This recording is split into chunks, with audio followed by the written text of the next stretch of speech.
Now, the article that we are going to deal is quite important and relevant for three academic disciplines. पहला हमारा जो है Indian economy के लिए quite important और relevant है.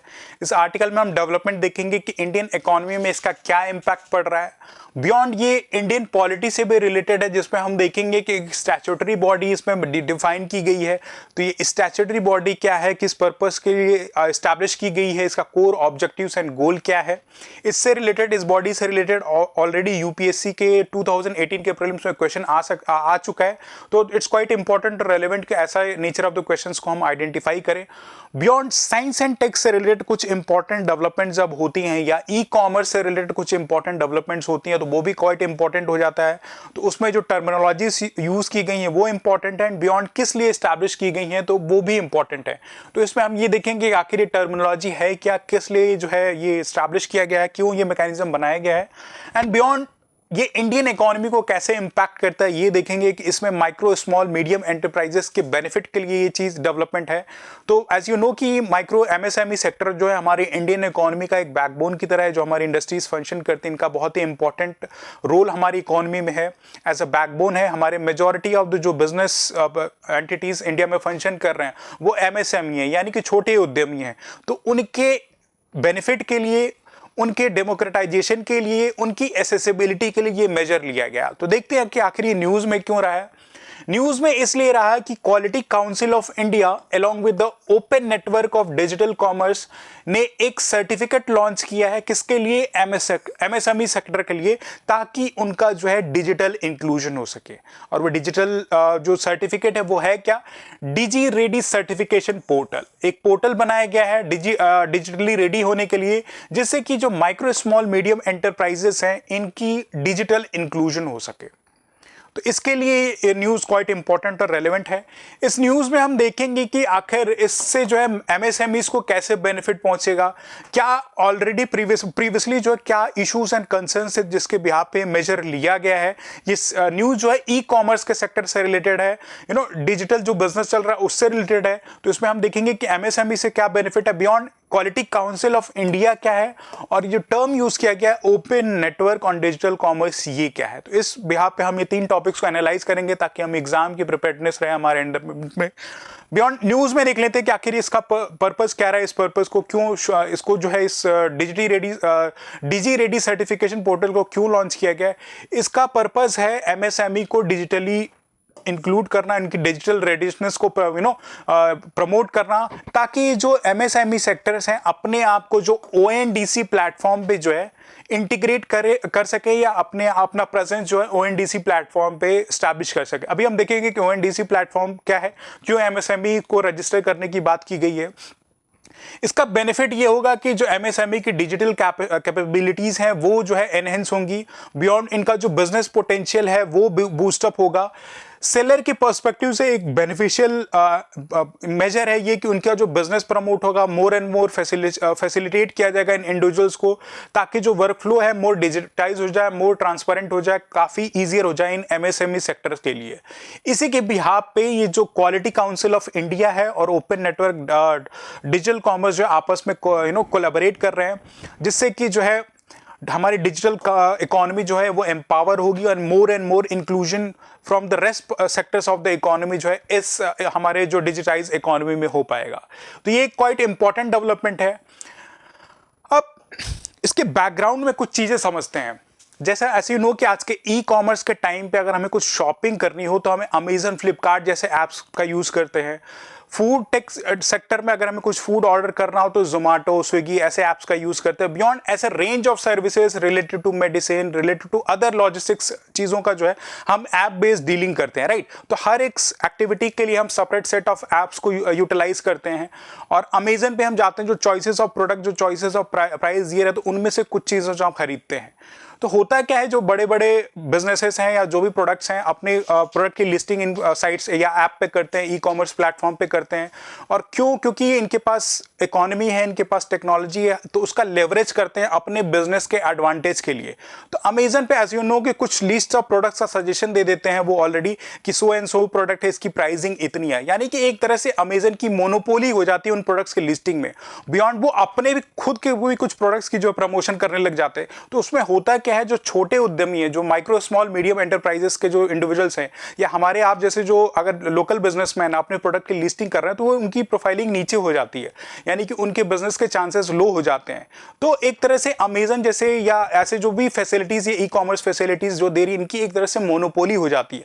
एक क्लोज्ड अप्रोच है, एक ऐप आप डाउनलोड कर रहे हो, उससे आप जो सर्विसेज अवेल कर रहे हो, तो एक लिमिटेशन है उस पर, क्लोज अप्रोच है, लिमिटेशन है, डेमोक्रेटाइजेशन नहीं है। तो एक ना क्लोज अप्रोच है, और इसी चीज को खत्म करने के लिए और ये जो लोकल बिजनेसेस हैं, छोटे लेवल के बिजनेसेस हैं जैसे माइक्रो स्मॉल मीडियम एंटरप्राइजेस, इनके प्रोडक्ट को भी इक्वली बेनिफिट मिले, इक्वली एसेस मिले, इसके बेनिफिट के लिए जो है ये ओपन नेटवर्क डिजिटल कॉमर्स जैसी सुविधा को जो शुरू किया गया है, राइट। और इसी बिहाफ पे ये सर्टिफिकेशन प्रोसेस रखा गया है कि अगर कोई एमएसएमई जो है अपने प्रोडक्ट की लिस्टिंग इस प्लेटफॉर्म पे करना चाहता है तो उसकी क्वालिटी मेंटेन हो, बियॉन्ड कुछ जो सर्टिफिकेशन या जो भी नेसेसरी रिक्वायरमेंट होती हैं इन प्लेटफॉर्म से अपने प्रोडक्ट की लिस्टिंग या अपने कंपनी को रजिस्टर कराने के लिए, उसी बिहाफ पे ये जो डिजी रेडी सर्टिफिकेशन पोर्टल है वो इन दोनों के कोलैबोरेशन के थ्रू किया गया है, ताकि एमएसएमई को जो है ये कॉपरेट करके असिस्ट करें, इनको ट्रेन करें, इनकी कैपेबिलिटी बूस्टिंग करें, ताकि एमएसएमई जो सेक्टर्स हैं, जो बिजनेस हैं, ये छोटे बिजनेस अपने आप को जो इन पोर्टल्स पर रजिस्टर कर सके। तो ये तो हुआ न्यूज रिलेटेड डेवलपमेंट कि आखिर ये क्यों इंपॉर्टेंट है बियॉन्ड। अब देखते हैं कि आखिर ये क्वालिटी काउंसिल ऑफ इंडिया क्या है। ये इंडियन पॉलिटी के हिसाब से इंपॉर्टेंट है। यूपीएससी के प्रीलिम्स के 2018 में इससे रिलेटेड क्वेश्चंस पूछा जा चुका है। तो देखते हैं कि आखिर क्वालिटी ऑफ काउंसिल क्या है। एज यू नो कि हमारे यूपीएससी के सिलेबस में इंस्टीट्यूशंस एंड बॉडीज एक टॉपिक मेंशन्ड है, तो ऐसी कुछ भी स्टैट्यूटरी बॉडीज जो होती हैं वो हमारे एग्जाम के लिए इंपॉर्टेंट और रेलिवेंट हो जाती हैं। ये क्वालिटी काउंसिल ऑफ इंडिया एक बॉडी है जो 1997 में स्टैब्लिश की गई थी, एक ऑटोनॉमस स्टैट्यूटरी बॉडी है।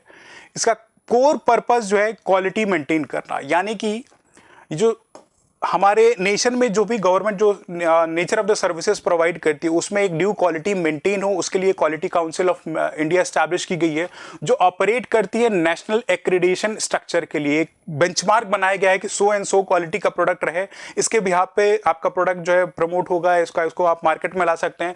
तो ये ऑपरेट करता है नेशनल इसका एक्रेडिटेशन स्ट्रक्चर के लिए, और क्वालिटी का प्रमोशन इस पर फोकस रखा गया है। नेशनल क्वालिटी कैंपेन जैसा मेजर इसके थ्रू लिया जाता है, जिससे कि जो क्वालिटी का जो स्टैंडर्ड है उस पे एडहेरेंस रहे किसी भी प्रोडक्ट या किसी सर्विसेज के लिए। तो उसके लिए ये जो quality of council of India जो फंक्शन करती है इन द ईयर 1997 जो एस्टैब्लिश की गई थी with the support of government of India. और इसमें और भी जो इंडस्ट्रीज के प्रोमिनेंट जो ग्रुप्स हैं उनका एसोसिएशन है, जैसे कन्फेडरेशन ऑफ इंडियन इंडस्ट्रीज, फिकी का एसोसिएशन है, एसोकॉम जैसे associated chamber of commerce and industries of India. यानी कि जितने भी इंपॉर्टेंट बिजनेस लॉबीज हमारे कंट्री में है वो गवर्नमेंट ऑफ इंडिया के साथ कोलैबोरेट कर रही हैं, ताकि जो रेंज ऑफ सर्विस हमारे कंट्री में प्रोवाइड की जा रही है उनकी क्वालिटी ड्यूली मेंटेन हो, एक एक्रेडिशन हो, एक रेंज हो जिसका कि क्वालिटेटिव सर्विसेज या प्रोडक्ट मार्केट में अवेलेबल हो, उसी को मॉनिटर करने के लिए या उसी को एनहेंस करने के लिए quality council of India in the year 1997 जो है एस्टैब्लिश की गई थी। तो अब तक हमने ये देख लिया इसका जो प्राइमरी ऑब्जेक्टिव्स एंड गोल है, एज आई मेंशन कि क्वालिटी के कंसेप्ट्स को जो प्रमोट करता है, एडवोकेट करता है, और हर एक सेक्टर डिफरेंट सेक्टर पे जो इसका फोकस रहता है। बियॉन्ड दैट ये जो नेशनल क्वालिटी इंफ्रास्ट्रक्चर है उसको डेवलप और इंप्लीमेंट करने में असिस्ट करता है, उसकी कंफर्मिटी, असेसमेंट, एक्रेडिशन और सर्टिफिकेट भी प्रोवाइड करता है। नाउ 2018 में इससे जो नेचर ऑफ क्वेश्चन आया था वो स्किल से रिलेटेड था। उस समय एक स्कीम चलाई गई थी प्रधानमंत्री कौशल विकास योजना, या ऐसे कुछ स्किल इंडिया से रिलेटेड कुछ क्वेश्चन पूछे गए जिसमें सर्टिफिकेशन का पूछा गया था। तो उसके बिहाफ पे क्वालिटी काउंसिल ऑफ इंडिया क्या सर्टिफिकेट प्रोवाइड करती है ऐसे इंडिविजुअल्स को जो इस स्कीम का बेनिफिट उठा रहे हैं। तो क्या क्वालिटी काउंसिल ऑफ इंडिया का रोल है या नहीं है? तो ऐसे नेचर ऑफ द क्वेश्चन 2018 में पूछे गए। तो यू कैन सी कि यहाँ सर्टिफिकेशन की बात की गई कि सर्टिफिकेट प्रोवाइड किया जाए। बियॉन्ड जो एमएसएमई सेक्टर यहाँ मेंशन किया गया है कि उनको जो डिजिटल रेडी सर्टिफिकेशन पोर्टल पे जो है मतलब उनको असिस्ट किया जाएगा इन एमएसएमई सेक्टर्स को through quality council of India. तो ये फंक्शन आप देख सकते हैं कि कैसे सर्टिफिकेशन के लिए इंपॉर्टेंट है। बियॉन्ड ये गाइडेंस भी प्रोवाइड करती है और जो भी बिजनेस एंटिटीज या इंडिविजुअल्स उनको ट्रेन करती है, उनकी कैपेसिटी बिल्डिंग के लिए भी ये quality council of India quite important और रेलेवेंट है। तो इस बिहाफ पे ये मेंशन फंक्शन ये बॉडी जो है फंक्शन करती है और ये क्वाइट इंपॉर्टेंट और रेलेवेंट है हमारे एग्जामिनेशन के लिए। बियॉन्ड नेक्स्ट जो नेक्स्ट टर्म यूज किया गया था वो था open network of digital commerce, ONDC का मेंशनिंग किया गया है। ये रिसेंट टेक रिलेटेड डेवलपमेंट है, ई कॉमर्स से रिलेटेड है, तो ये क्वाइट इंपॉर्टेंट और रेलेवेंट हो जाता है एग्जाम के लिए। अभी जैसे मैंने डिस्क्राइब किया था कि जो प्रोडक्ट ऑफ सर्विस, जो भी प्रोडक्ट हम अपने ई कॉमर्स प्लेटफॉर्म पे लिस्टिंग करते हैं वो कैसे क्लोज्ड अप अप्रोच में है, यानी कि जो भी कंपनीज ई कॉमर्स कंपनीज हैं उनकी जो है एक मोनोपोली हो जाती है, एक क्लोज्ड अप्रोच है। तो इस लूप होल को खत्म करने के लिए और डिजिटल इकोनॉमी में जो भी बिजनेस एंटिटीज हैं उनका इंक्लूजन हो, जैसे micro small and medium enterprises जो हैं, एमएसएमई जो हैं, उनका डिजिटल इंक्लूजन है, उनको भी इक्वलेंट चांस मिले अपने बिजनेस को प्रमोट करने का। इस चीज को ध्यान में रख के जो ONDC प्लेटफॉर्म है वो जो हमारी गवर्नमेंट ने जो है शुरू किया है, और इसका जो रेगुलेशन है ये department of for promotion of industries internal trade DPIIT जो है इसको वो करेगा। इसके ये जो है एक प्रॉफिट नॉन प्रॉफिट कंपनी जो है establish, private non profit company के थ्रू जो है एस्टैब्लिश की गई है बाय गवर्नमेंट ऑफ इंडिया। इसका पर्पस होता है ओपन नेटवर्क का प्रमोशन करना, ताकि गुड्स का एक्सचेंज हो सके, सर्विसेज दी जा सके थ्रू डिजिटल नेटवर्क। तो वो क्लोज्ड अप्रोच था जो अब तक फॉलो अप हो रहा था, तो इसको ओपन बनाने के लिए ये ONDC प्लेटफॉर्म शुरू किया गया है, जिसके लिए बॉडी स्टैब्लिश की गई है ONDC, जो कि एक private non for profit company है, राइट। तो एज आई मेंशन कि ये फंक्शन कैसे करता है, ये ओपन सोर्स नॉट नेटवर्क है। नाउ ये जो स्टेटमेंट्स हाईलाइट किए गए इस पे बेस प्रीलिम्स में स्टेटमेंट बेस्ड क्वेश्चन आ सकता है, राइट। तो ये जो आप टर्म्स जो हाईलाइट किए गए इन पे ध्यान रखो कि ओपन सोर्स नेटवर्क है, जिसपे जो भी अपना सामान बेचना चाहते हैं, आज के टाइम पे जैसे आप अमेजन का सेपरेट ऐप डाउनलोड करना पड़ता है, जोमेटो का you need to separately download an app, लेकिन ये जो ONDC प्लेटफॉर्म पे, इन सारे प्लेटफॉर्म्स पे जो है सेट ऑफ ये जो एप्स अवेलेबल होंगे। जैसे यूपीआई का एक एग्जांपल है, it's quite similar to UPI. आपको कोई पेमेंट करनी होती तो अपने अकाउंट को जो है एक आप जो कोई भी ऐप, चाहे जीपे, पेटीएम या जो सो एंड सो कोई भी यूपीआई ऐप आप डाउनलोड कर लेते हो, उस पर आपका फोन नंबर, आपका अकाउंट लिंक्ड होता है, जिससे आप किसी के भी बैंक अकाउंट में ट्रांसफर कर सकते हो जो यूपीआई लिंक्ड है। किसी भी कंपनी का वो हो, चाहे पेटीएम से आप जीपे में कर सकते हो, पेटीएम से आप फोन पे में कर सकते हो, किसी बैंक अकाउंट में कर सकते हो, रिस्पेक्टिव कोई भी बैंक अकाउंट हो, राइट। तो उसी बिहाफ पे ये ONDC भी बना है। इसकी फंक्शनिंग ऐसे है कि मान लो कोई इंडिविजुअल जो है कोई प्रोडक्ट को खरीदना चाहता है, उसके पास एक कोई भी ऐप उसका अवेलेबल है जो कि ONDC पे रजिस्टर्ड है, और एक सेलर है जो भी उस प्रोडक्ट को बेच रहा है, उसका सेपरेट सेट ऑफ ऐप है, राइट, वो भी ONDC पे रजिस्टर्ड है। तो जब आप एज एन बायर उस प्रोडक्ट को बाई करते हो तो ये गेटवे जो है इन सारे लिस्ट ऑफ जो भी ऐप्स हैं इनको थ्रू जो है आपको कनेक्ट करता है। तो उससे बेनिफिट क्या होता है? उससे बेनिफिट होता है आपको रेंज ऑफ सर्विसेज मिलती हैं, और जो अर्लियर जो सेंट्रलाइज्ड अप्रोच में जो एक मोनोपोली थी इन ई कॉमर्स प्लेटफॉर्म्स की कि अपने प्लेटफॉर्म पे अपने प्रोडक्ट या जो भी उनके साथ प्रोडक्ट एसोसिएटेड उनको बेनिफिट पहुंचाते थे, अब ऐसी लैकुनास को हटा दिया जाएगा। यानी कि जो ये लूप होल था, क्लोज लूप प्लेटफॉर्म जो कि यूनिलेटरल प्राइसिंग करते थे, अपने प्रोडक्ट की अपने हिसाब से प्राइसिंग करते थे और उसको सेल करते थे, तो एक कॉम्पिटिटिव प्राइसिंग ऐसे प्लेटफॉर्म पे जनरेट हो जाएगी। तो ये सारे बेनिफिट जो है यहाँ पे मिलने शुरू हो जाएंगे। तो MSME सेक्टर के लिए क्वाइट बेनिफिट हो जाएगा कि अपने प्रोडक्ट की लिस्टिंग करें, उनको उनके बिजनेस को कोई सप्रेस नहीं कर रहा। तो इस बिहाफ पे ये जो है ONDC फंक्शन करता है। You can see in this image की डिफरेंट सेक्टर्स हैं, किराना स्टोर, सुपरमार्केट, अपने इस रिस्पेक्टिव ऐप को यहाँ रखते हैं, और आप ये जो बायर, मैं और आप जैसे इंडिविजुअल जो कंज्यूमर है जो प्रोडक्ट को खरीदते हैं, उनके पास कुछ separate set of app available है जो यहाँ पे ONDC प्लेटफॉर्म पर रजिस्टर और इस गेटवे के थ्रू कनेक्ट किया जाता है। तो ये काफी इंपॉर्टेंट हो जाता है हमारे इकोनॉमी के लिए, डिजिटल इंक्लूजन के लिए, और सोसाइटी के हर एक मेंबर को ध्यान में रख, चाहे वो कंज्यूमर हो या सेलर हो, सबके बिहाफ पे ये बेनिफिट पहुंचाता है। तो ये एक ओपन नेटवर्क को प्रमोट करता है beyond exchange of goods and services जो है डिजिटल फॉर्म में हो रहे हैं। तो एक ट्रांसपेरेंसी है क्योंकि डिजिटली इनका ट्रांजैक्शन हो रहा है। तो ये क्या करता है? ये जो है नई अपॉर्चुनिटीज बिल्डअप करता है। किसके लिए? जो है बिजनेसेस के लिए, कि छोटे छोटे बिजनेस भी आ सकते हैं। जो डिजिटल मोनोपोली सब तक बड़ी बड़ी कंपनियों की चली आ रही थी, उनकी मोनोपोली को खत्म करता है, और MSME सेक्टर्स और स्मॉल ट्रेडर्स उनको जो है ऑनलाइन प्लेटफॉर्म पे लाके जो है बेनिफिट पहुंचाता है। बियॉन्ड उसके बाद मैंने ये भी बोला था कि ये डेमोक्रेटाइजेशन करता है इलेक्ट्रॉनिक और ई कॉमर्स जैसे प्लेटफॉर्म के लिए, और इसकी वजह से जो है अब तक प्लेटफॉर्म सेंट्रिक मॉडल था, यानी किसी प्लेटफॉर्म पे आप जाके खरीदारी करते थे, शॉपिंग करते थे। अब जो है ओपन नेटवर्क बेस्ड हो गया, यानी कि अमेजन या जो भी रिस्पेक्टिव कंपनीज हैं ई कॉमर्स प्लेटफॉर्म है, वहां से अगर आप अपने प्रोडक्ट को खरीद रहे थे तो उससे मूव करके आप जो है ओपन नेटवर्क प्लेटफॉर्म पे जो जाके ONDC जो है वहां से प्रोडक्ट को खरीद सकते हैं, राइट। तो ये ये जो स्मॉल रिटेलर्स हैं, जो भी बिजनेसमैन, उनको जो है ये सर्विसेज प्रोवाइड करता है अक्रॉस द कंट्री, पूरे कंट्री में जो सर्विस फैसिलिटी अवेलेबल है। इसकी वजह से काफ़ी बेनिफिट है कि जो पूरा सप्लाई चेन है, जहाँ से गुड्स का प्रोडक्शन हो रहा है, जहाँ से सप्लाई हो रहा है, जो एंड ऑन कंज्यूमर, पूरा प्रोसेस जो है डिजिटाइज हो रहा है। तो एक ट्रांसपेरेंसी है, डाटा की अवेलेबिलिटी है। बियॉन्ड ये इनके जो बिजनेसेस हैं, इनके पास ये भी एक बेनिफिट हो जाता है कि जो कंज्यूमर का डाटा है उनके पास ऐसे हिस्ट्री प्रिजर्व रहता है, तो उनका बेनिफिट वो उठा सकते हैं अपने बिजनेस को जो प्रमोट करने के लिए। तो ये सारी बेनिफिट जो है ONDC प्लेटफॉर्म से जो है मिलती हैं किसको, MSME सेक्टर को। और ये जो डील की गई है, जो ये सर्टिफिकेशन दिया गया है DG रेडी सर्टिफिकेट, इसमें जो MSME सेक्टर्स है वो through असिस्टमेंट of quality council of India और ONDC, इनके बेनिफिट की वजह से इनको जो है डिजिटल इंक्लूजन जैसी फैसिलिटी प्रोवाइड की जाएगी, ताकि ये एम्पावर हो। छोटे उद्यमी MSME से इनको पता नहीं कि अपने आप को कैसे रजिस्टर कराना है, क्या क्या क्राइटेरिया को मीट करना है, क्वालिटी ऑफ द सर्विसेज क्या रिक्वायर्ड है। तो उन सारी चीज़ों को जो है ये क्वालिटी काउंसिल ऑफ इंडिया जो है इंफॉर्मेशन जो है इन MSMEs को प्रोवाइड करेगा।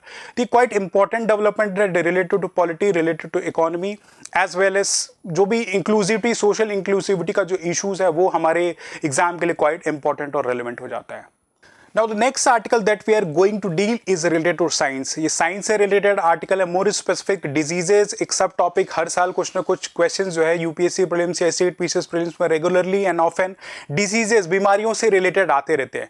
As you know कि कल के दिन आपका selection होता है, आप डिस्ट्रिक्ट में जब पोस्टेड होगे तो ऐसे डिस्ट्रिक्ट मैजिस्ट्रेट या जो भी सिविल सर्वेंट ऑफिसर होंगे, जो पब्लिक में जो भी ऐसी डिजीजेस प्रिवेलेंट होती हैं, राइट, उनके क्योर के लिए आपको काम करना होता है। तो एग्जाम के बियॉन्ड जो है इसको ऐसे एप्लीकेटिव पार्ट पे देखो कि अगर आपके डिस्ट्रिक्ट में कहीं पोस्टिंग है तो इस डिजीज का क्योर कैसे करोगे, इसको आइडेंटिफाई कैसे करोगे, गवर्नमेंट क्या स्कीम एंड प्रोग्राम रन करा रही है जिसको आपको इंप्लीमेंट करना है।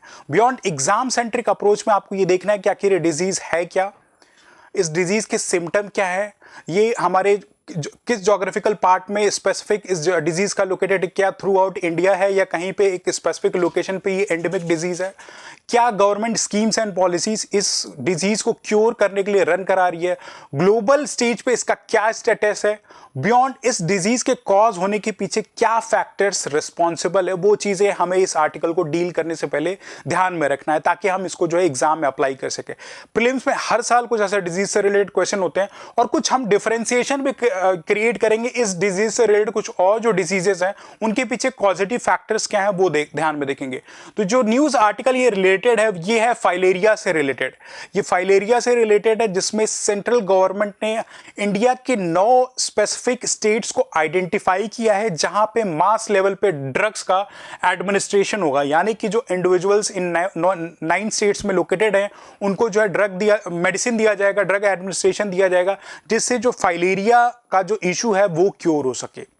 Now you can see in this image कि फाइलेरिया कैसे होता है कि ये इंडिविजुअल का एक लेग है, एक normal side of the limb है, और ये जो फाइलेरिया से इंपैक्टेड जो लेग है वो कैसे सोलेन अप हो जाता है।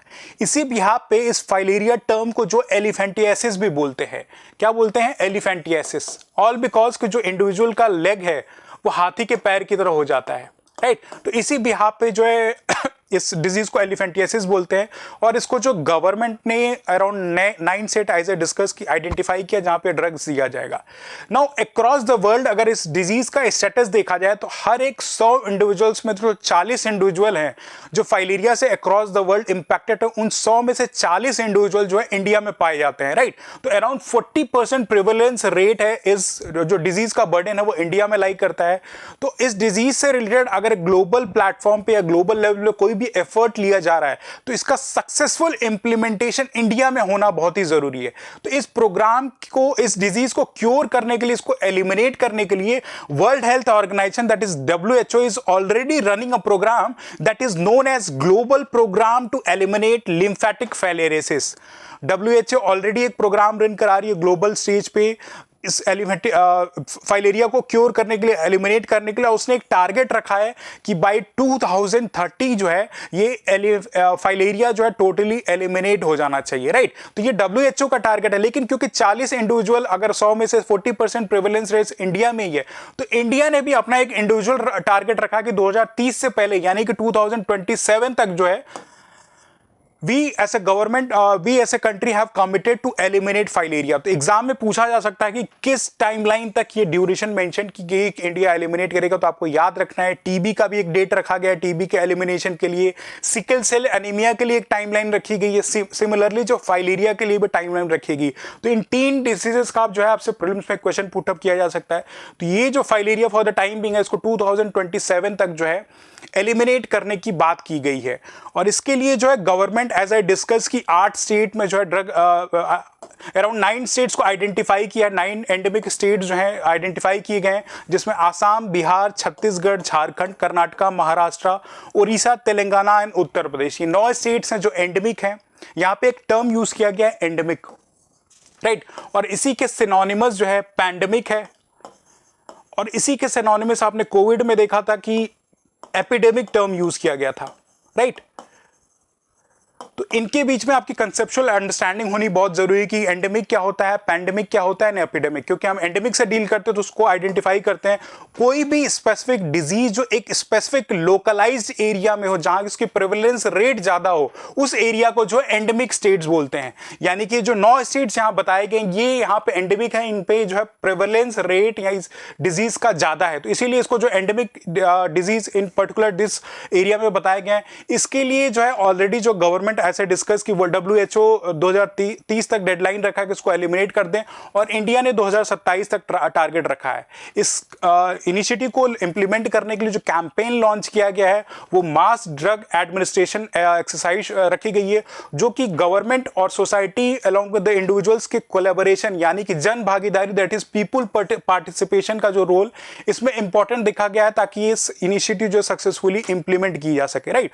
तो इसमें कम्युनिटी एंगेजमेंट है, स्टेट और सेंट्रल गवर्नमेंट के बीच में कोऑर्डिनेशन है, लोगों के बीच में अवेयरनेस लाई जाए, इस डिजीज को खत्म करने के लिए जो है इंफॉर्मेशन दी जाए, कम्युनिकेट किया जाए, इसके लिए जो है ये इनिशिएटिव रन किया गया है। तो ये न्यूज़ रिलेटेड डेवलपमेंट है कि फाइलेरिया को क्योर करने का क्या डेडलाइन है, क्या क्या एफर्ट्स लिए जा रहे हैं। तो ये तो न्यूज़ रिलेटेड डेवलपमेंट है जो कि हम मेंस में इनपुट दे सकते हैं। अब हमें समझना है कि आखिर ये फाइलेरिया क्या है, राइट। ये फाइलेरिया कैसे कॉज होता है, इसके पीछे कॉजेटिव फैक्टर क्या है, कौन सा ऑर्गेनिज्म रिस्पॉन्सिबल है, इसके सिम्टम्स क्या हैं, और इसके क्योर के लिए क्या मेडिसिन, क्या क्या मेजर्स लिए जा रहे हैं। तो इस डिजीज को, ये जो आपका फाइलेरिया है, ये एक मॉस्किटो के बाइट के थ्रू होता है, और वो मॉस्किटो कौन सा है, कूलेक्स मॉस्किटोज को बोलते हैं। कूलेक्स मॉस्किटो के बाइट के थ्रू जो है ये इंडिविजुअल को इम्पैक्ट करता है, और इसके पीछे जो कॉजेटिव ऑर्गेनिज्म है, जो कॉजेटिव पैरासिटिक वॉर्म है जो मॉस्किटो में रहता है, वो है वुकरेरिया बैंक्रॉफ्टी, और इन सर्टेन केस जो ब्रुगिया मलाई अलोंग विद ब्रुगिया टिमोरी, ऐसे जो पॉजिटिव फैक्टर्स दिए गए।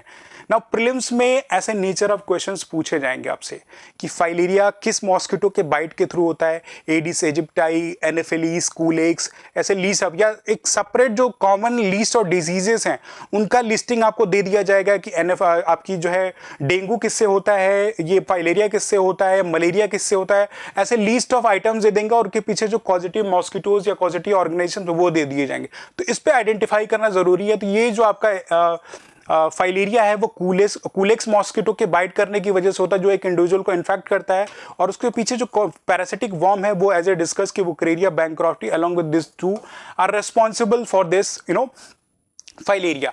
अब ये जो डिजीज है ये इंडिविजुअल के लिम्फेटिक सिस्टम को इम्पैक्ट करता है। Lymphatic system as you know कि हमारे बॉडी की फिजियोलॉजी का एक इंपॉर्टेंट पार्ट है। हमारे इम्यून सिस्टम के लिए, वेस्टेज के रिमूवल के लिए लिम्फेटिक सिस्टम क्वाइट इंपॉर्टेंट हो जाता है। और lymphatic system as you know कि एक लिम्फेटिक फ्लूइड जो फ्लो कर रहा होता है, साइमल्टेनियसली वाइट ब्लड सेल्स होते हैं। तो जब लिम्फेटिक सिस्टम आपका इम्पैक्ट हो जाता है तो उसकी वजह से जो है हमारा जो लिम्फेटिक सिस्टम की जो फिजियोलॉजी वो हैम्पर होती है, और उसकी वजह से जो है इन फ्लूइड का एक्यूमुलेशन होता है, और वो जो है इंटर्न इन्फ्लेशन कॉज करता है। Inflation cause as you know कि ये देखो इंडिविजुअल का लेग इन्फेक्टेड है, इन्फ्लेशन की वजह से जो इंडिविजुअल का ऐसे लेग है ऐसे स्वेलन अप हो जाता है, इन्फ्लेट कर जाता है, राइट।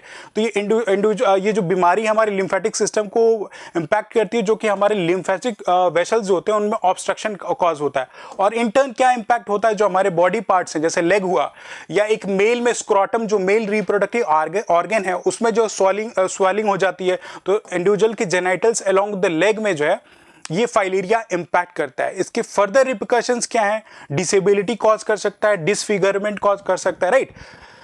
बियॉन्ड ये जो डिजीज का सिम्टम है, इसके अक्कर होने और इसके सिम्टम्स के अपीयर होने में एक अच्छा खासा गैप है। तो इनिशियली उसको आइडेंटिफाई करना बहुत ही मुश्किल हो जाता है। तो इनिशियल स्टेज पे कोई सिम्टम नहीं दिखाई देता है, लेकिन एक सर्टेन टाइम बाद जो इंडिविजुअल फाइलेरिया से अगर इम्पैक्ट हो गया तो उसको जब बुखार होगा, चिल्स, ठंड लगेगी, और बियॉन्ड दैट जो लिम्फ नोड्स हैं उसके जो इनिशियली स्वॉलन अप हो जाते हैं। And in the larger extent ऐसे कुछ जो इंडिविजुअल का बिहेवियर है या इंडिविजुअल की जो अपीयरेंस है वो होगी और डिसेबिलिटी भी कॉज कर सकता है। तो ये क्वाइट रैम्पेंट डिजीज है इन द इंडियन रीजन, या हमारे इंडिया में अराउंड 40% ऑफ द पॉपुलेशन इससे इंपैक्ट होती है। तो इसके पीछे हमने कॉजेटिव ऑर्गेनिज्म देख लिया, एग्जाम के लिए क्वाइट इंपॉर्टेंट और रेलेवेंट है। बियॉन्ड इसके ट्रीटमेंट की बात की जाए तो कुछ लिस्ट ऑफ मेडिसिन मेंशन किए गए हैं जिसके हिसाब से ट्रीटमेंट होता है। अब इसको ऑल टुगेदर क्योर नहीं हो सकता, लेकिन इसके प्रेवलेंस को रोका जा सकता है। तो लिस्ट ऑफ मेडिसिन जो बताई गई एग्जाम में रेयर प्रोबेबिलिटी, लेकिन कुछ ड्रग्स से रिलेटेड क्वेश्चन शायद मेंस में पूछे जाते थे, इसीलिए पर्पजली इन ड्रग्स को लिया है।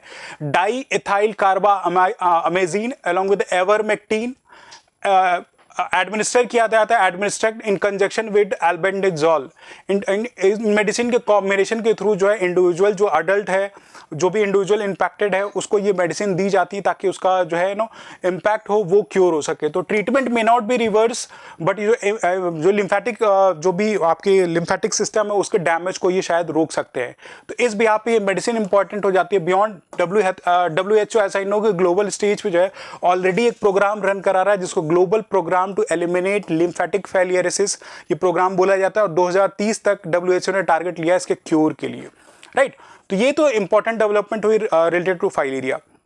नाउ एग्जाम के पर्सपेक्टिव से जैसे मैंने बोला कि फाइलेरिया जैसे डिजीज से रिलेटेड मलेरिया है, डेंगू है, and beyond that chikungunya and Zika virus prelims या प्रीवियस ईयर आप आइडेंटिफाई करो तो ऐसे नेचर ऑफ क्वेश्चन आते हैं। तो उनके पीछे कॉजेटिव मॉस्किटो या कॉजेटिव ऑर्गेनिज्म क्या ये आइडेंटिफाई करने की जरूरत है।